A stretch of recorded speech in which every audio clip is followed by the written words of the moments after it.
18वीं सदी का कलकत्ता। उस समय ब्रिटिश शासन था। शहर के उत्तर में चितपुर के जोरासांको क्षेत्र में ठाकुरबाड़ी की विशाल हवेली खड़ी थी। यह परिवार कोई साधारण परिवार नहीं था। उनकी नसों में सदियों पुराना खून बहता था, जिसकी शुरुआत 8वीं सदी में कन्नौज से आए ब्राह्मणों से हुई थी। लेकिन इस परिवार के सबसे रंगीन और बुद्धिमान व्यक्ति थे द्वारकानाथ ठाकुर। कोयला, चीनी, नील, बैंकिंग, हर व्यापार में वह सफल थे। उनकी कमाई जितनी विशाल थी, खर्च भी उतना ही शाही था। समाज की परवाह किए बिना उन्होंने 2 बार इंग्लैंड की यात्रा की। उनकी मुलाकात रानी विक्टोरिया से हुई थी और उन्होंने डिकेंस और मैक्स मूलर जैसे लोगों के साथ डिनर किया था। लेकिन इस विशाल संपत्ति के पीछे एक अजीब सा खालीपन जमा हो रहा था। द्वारकानाथ के बेटे देवेंद्रनाथ उस समय एक विलासितापूर्ण जीवन जी रहे थे। अचानक एक दिन सब बदल गया। नदी के किनारे एक श्मशान घाट। देवेंद्रनाथ की दादी का अंतिम संस्कार चल रहा था। उस रात जलती हुई चिता के सामने बैठकर युवा देवेंद्रनाथ के मन में एक अजीब भावना उत्पन्न हुई। दुनिया की सारी संपत्ति उन्हें अचानक अर्थहीन लगने लगी। शुरू हुई एक अंतहीन खोज। आधुनिक यूरोपीय दर्शन से लेकर महाभारत तक उन्होंने सब कुछ पढ़ा, लेकिन उन्हें शांति नहीं मिली। आखिरकार एक दिन संस्कृत उपनिषद का एक फटा हुआ पन्ना उनके हाथ लगा। राजा राममोहन राय द्वारा संपादित उस ईशोपनिषद के एक श्लोक ने उन्हें बदल दिया। उस श्लोक का अर्थ था, ईश्वर सर्वत्र विद्यमान है, त्याग के माध्यम से आनंद प्राप्त करो और दूसरों की संपत्ति का लोभ मत करो। देवेंद्रनाथ राममोहन राय के आध्यात्मिक उत्तराधिकारी बन गए। जब महर्षि देवेंद्रनाथ 45 वर्ष के थे, तब 1861 में उनकी पत्नी शारदा देवी की गोद रोशन करते हुए उनके 14वें संतान का जन्म हुआ। उसका नाम रखा गया रविंद्रनाथ। ठाकुरबाड़ी उस समय प्रतिभा का एक जीवंत कारखाना थी। बड़े भाई द्विजेंद्रनाथ एक कवि और गणितज्ञ थे। मझले भाई सत्येंद्रनाथ पहले भारतीय ICS अधिकारी थे और 5वें भाई ज्योतिरिंद्रनाथ एक असाधारण संगीतकार और नाटककार थे। बहन स्वर्ण कुमारी भारत की पहली महिला उपन्यासकार थीं। ऐसे एक विशाल परिवार के कोलाहल में छोटा रवि बहुत ही अकेला था। घर के बाहर कदम रखना उसके लिए सख्ती से मना था। बाहरी दुनिया उसके लिए एक अनजाना रहस्य थी। 7 साल की उम्र में उसे स्कूल भेजा गया। वह एक के बाद एक 4 स्कूलों में दाखिल हुआ और चारों स्कूलों से उसे गहरी नफरत हो गई। स्कूल का पिंजरा वह सहन नहीं कर पाता था, लेकिन इसका मतलब यह नहीं था कि उसकी शिक्षा रुक गई। घर में घड़ी की सुइयों के हिसाब से कड़ी पढ़ाई होती थी। जब रवि की उम्र 12 साल की थी, तब देवेंद्रनाथ उसे लेकर उत्तर भारत की यात्रा पर निकले। पंजाब के डलहौजी पहाड़ की सबसे ऊंची चोटी बकरोटा के रेस्ट हाउस में वे पहुंचे। वहां उसके पिता ने उसे एक अजीब सी स्वतंत्रता दी। उसे अपनी इच्छा के अनुसार पहाड़ों में घूमने के लिए कहा गया। उसे सिखाया गया कि सूर्योदय से पहले उठना है और अपने खर्चों का हिसाब रखना है। उन दिनों के अंत में रात के अंधेरे में बालक रवि अपने पिता को भक्ति गीत गाकर सुनाता था। इस हिमालय ने उसे स्वतंत्रता का पहला स्वाद सिखाया। 13 साल की उम्र में उसकी पहली कविता की किताब कविकाहिनी प्रकाशित हुई। 16 साल की उम्र में उसने यूरोपीय कवि दाते और पेट्रार्क पर निबंध लिख डाला। लेकिन उसके जीवन का असली झटका तब भी आना बाकी था। 1878 की गर्मियों में रवि को इंग्लैंड भेजा गया ताकि वह एक पारंपरिक शिक्षा प्राप्त कर सके, लेकिन वह योजना असफल हो गई। वह लंदन यूनिवर्सिटी से कोई डिग्री लिए बिना ही देश लौट आया। हालांकि वह खाली हाथ नहीं लौटा। इंग्लैंड में रहकर उसने पश्चिमी संगीत को गहराई से समझा। देश लौटकर उसने एक जादुई गीति नाट्य लिखा, वाल्मीकि प्रतिभा। इस नाटक में उसने भारतीय राग संगीत के साथ विदेशी धुनों को मिला दिया। जोरासांको के घर में उस नाटक का मंचन हुआ और डाकू रत्नाकर के किरदार में स्वयं रविंद्रनाथ ने अभिनय किया। दर्शकों की भीड़ में उस समय के सबसे बड़े साहित्यकार बंकिम चंद्र चट्टोपाध्याय बैठे थे। रवि के अभिनय और गीत सुनकर वह मुग्ध हो गए। इसके बाद जब रवि का संध्या संगीत प्रकाशित हुआ, तब बंकिम चंद्र ने स्वयं उस युवा कवि को बधाई दी। लेकिन वह प्रकृति का कवि कैसे बना? उसे अपनी खुद की आवाज कैसे मिली? दक्षिण कलकत्ता की सदर स्ट्रीट। उस समय रवि की उम्र 22 साल थी। वह अपने सबसे करीबी दोस्त और सबसे कड़े आलोचक भाभी कादम्बरी देवी और बड़े भाई ज्योतिरिंद्रनाथ के साथ वहां रहता था। एक दिन सुबह सुबह बालकनी में खड़े होकर उसने देखा, पेड़ों के पीछे से सूरज उग रहा है। अचानक उसे लगा उसकी आंखों के सामने से एक प्राचीन धुंध हमेशा के लिए हट गई। दुनिया की उस सुबह की रोशनी ने उसे एक अनंत आनंद का एहसास कराया। उसी दिन उसने अपनी प्रसिद्ध कविता निर्झर का स्वप्नभंग लिख डाली। इसके तुरंत बाद मात्र 22 वर्ष की उम्र में उसका विवाह भवतारिणी के साथ हुआ, जिसका नया नाम रखा गया मृणालिनी। शादी के ठीक 2 महीने पहले देवेंद्रनाथ ने उसे एक सख्त निर्देश भेजा। उसे ठाकुरबाड़ी की जमींदारी संभालनी थी। कलकत्ता के ऐश्वर्यपूर्ण जीवन को छोड़कर रविंद्रनाथ पद्मा नदी के किनारे एक अनजान, कठोर और वास्तविक दुनिया में पहुंच गए। एक कवि जिसके हाथ में जमींदारी सौंप दी गई थी, लेकिन वह साधारण जमींदारों जैसे नहीं थे। उन्होंने अपनी आंखों से बंगाल के गरीब किसानों के जीवन संघर्ष को देखा। नाव में बैठकर खिड़की से वह घंटों तक इंसान और प्रकृति के एक अजीब मिलन को निहारते रहते थे। प्रकृति के इस रौद्र और शांत रूप ने, खासकर बरसात के बादल और तूफानों ने, उनके भीतर एक नई दुनिया को जन्म दिया। इंसान के इस जीवित रहने के संघर्ष ने उनके एक के बाद एक लघु कथाओं में जगह बना ली और प्रकृति की सुंदरता उनके गीतों में उभर कर आई। 1901 साल। उस समय रविंद्रनाथ की उम्र 40 वर्ष थी। उनकी लिखी कविता की किताबों की संख्या तब तक 21 पार कर चुकी थी, लेकिन उनका मन कहीं और लगा हुआ था। बीरभूम के बोलपुर में देवेंद्रनाथ ने 1862 में ध्यान के लिए एक जमीन खरीदी थी, जिसका नाम रखा गया था शांतिनिकेतन, शांति का निवास। रविंद्रनाथ ने तय किया कि वहां वह एक नए प्रकार का स्कूल खोलेंगे। ऐसा स्कूल जो उनके अपने बचपन के उस दमघोंटू स्कूल जैसा नहीं होगा। यह प्राचीन भारत के तपोवन जैसा होगा। लेकिन यह काम आसान नहीं था। इसके लिए बहुत धन की आवश्यकता थी। स्कूल बनाने के लिए रविंद्रनाथ को अपनी किताबों के कॉपीराइट तक बेचने पड़े। उनकी पत्नी मृणालिनी ने अपने विवाह के सारे गहने बेच दिए अपने पति के सपने को पूरा करने के लिए। लेकिन इस त्याग के ठीक बाद एक भयानक अंधकार छा गया। स्कूल खुलने के मात्र 2 महीने बाद मृणालिनी देवी बीमार पड़ गईं। 3 महीने बाद मात्र 29 वर्ष की उम्र में उनका निधन हो गया। शुरू हुआ एक मौतों का सिलसिला। पत्नी की मृत्यु के 9 महीने के भीतर ही उनकी दूसरी बेटी रेणुका दुनिया छोड़कर चली गई। लेकिन सबसे बड़ा आघात 4 साल बाद आया। उनका छोटा बेटा शमींद्रनाथ, जो बिल्कुल अपने पिता जैसा था, मात्र 13 वर्ष की उम्र में हैजे से पीड़ित होकर मर गया। एक के बाद एक प्रियजनों की मृत्यु से रविंद्रनाथ अंदर से टूटते जा रहे थे, लेकिन वह रुके नहीं, क्योंकि उसी समय देश की राजनीति में एक बड़ा तूफान उठ चुका था। दिसंबर 1903 भारत के गवर्नर जनरल लॉर्ड कर्जन ने बंगाल को 2 हिस्सों में बांटने का निर्णय लिया।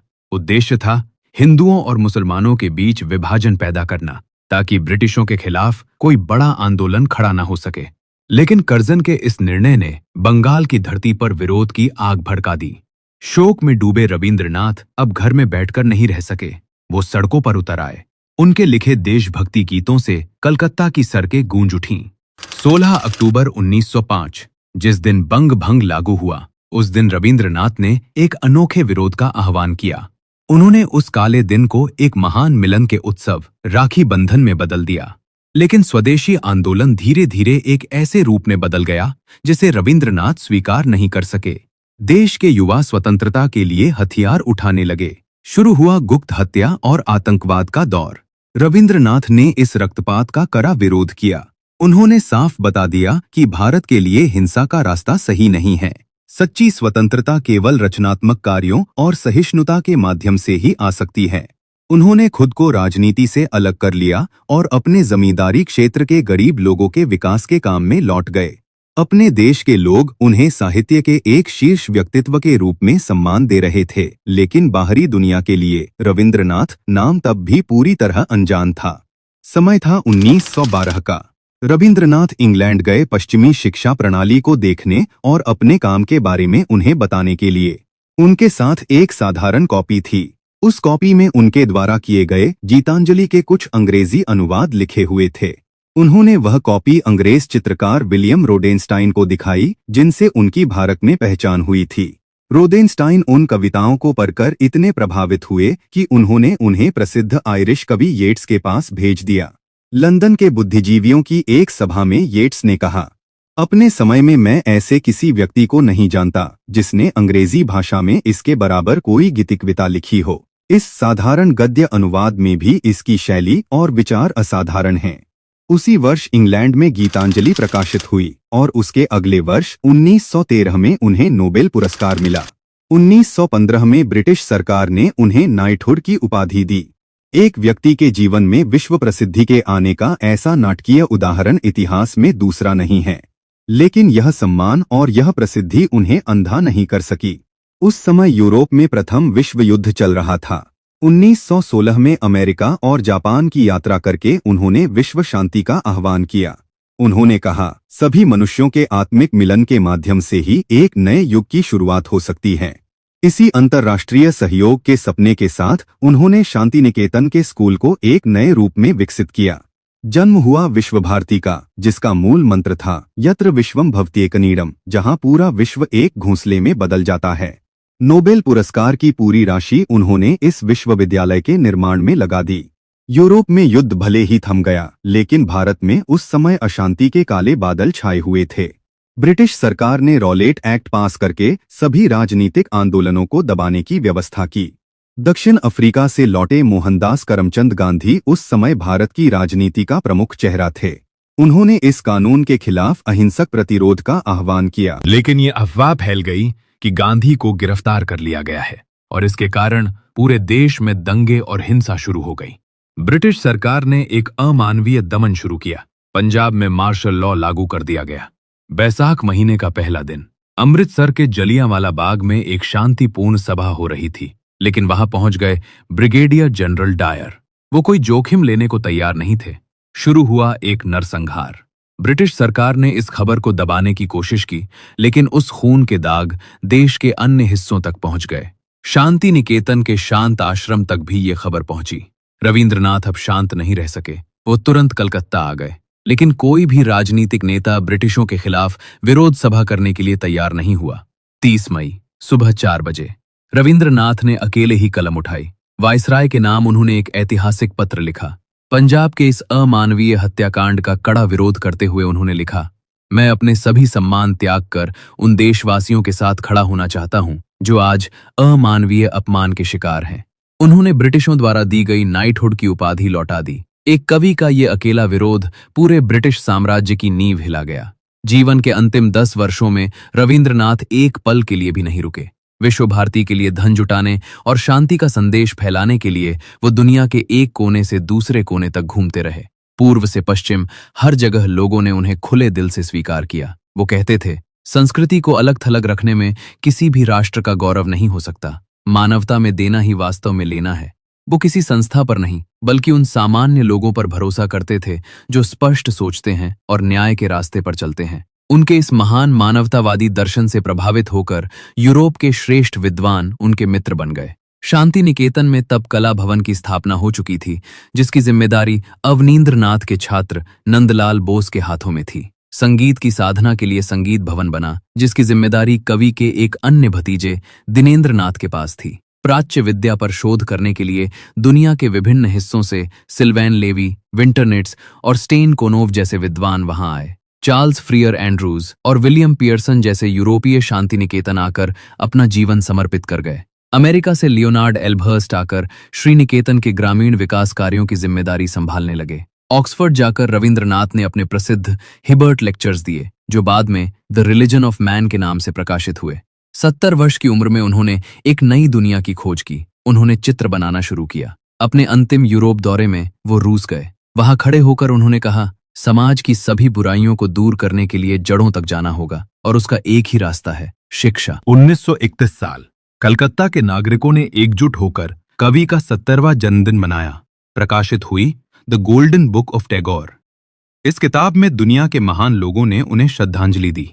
फ्रांस से रोमे रोलां, जर्मनी से एल्बर्ट आइंस्टाइन, ग्रीस से कोस्तेस पालामास और भारत से थे उनके 40 साल के घनिष्ठ मित्र वैज्ञानिक जगदीश चंद्र बोस और महात्मा गांधी। गांधी जी के साथ कई राजनीतिक मुद्दों पर उनके मतभेद थे, लेकिन उनके बीच का आत्मिक संबंध सभी बाधाओं से ऊपर था। जीवन के अंतिम कुछ वर्ष कवि ने अपने प्रिय शांति निकेतन में बिताए। वो एक कमरे या एक घर में ज्यादा समय तक रहना पसंद नहीं करते थे। ये जैसे उनके जीवन के उस दर्शन का प्रतीक था जिसमें वह किसी एक जगह बंधकर नहीं रहना चाहते थे। कमजोर स्वास्थ्य के बावजूद उन्होंने बच्चों के लिए अद्भुत कविताएं और पाठ्य पुस्तकें लिखना जारी रखा।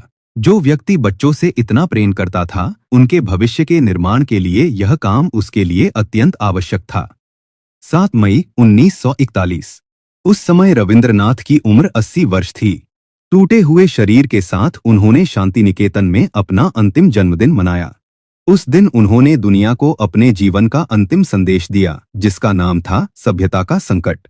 पूरा विश्व उस समय द्वितीय विश्व युद्ध की बर्बर विनाशलीला में डूबा हुआ था।